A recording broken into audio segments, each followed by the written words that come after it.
In today's video, I'm going to teach you how to cancel meetings in Microsoft Outlook.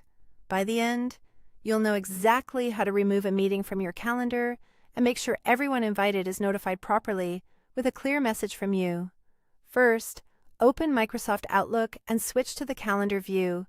You'll usually find the calendar icon on the left side of the window or along the bottom navigation bar. Make sure you're looking at the correct date and time slot so you can quickly spot the meeting you want to cancel. A quick tip before we begin: only the meeting organizer can cancel a meeting for everyone. If you were invited by someone else, you won't see the cancel option. Now, find the meeting you want to cancel and double-click it to open the full meeting window.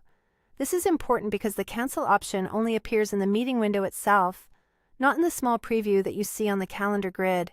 When the meeting opens, look at the ribbon at the top. You should see a button labeled Cancel Meeting.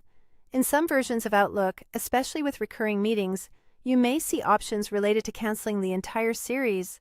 Choose the option that fits what you're trying to do.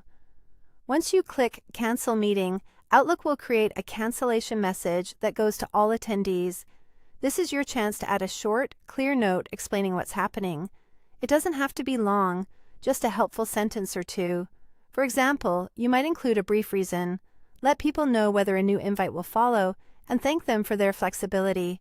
Keep it straightforward and avoid including any personal or sensitive information. When your message looks good, click Send Cancellation. As soon as you send it, Outlook removes the meeting from your calendar, and it will also be removed from attendees' calendars automatically. Give it a moment to sync, especially if you or your attendees are using multiple devices or mobile apps. If someone doesn't see the change right away,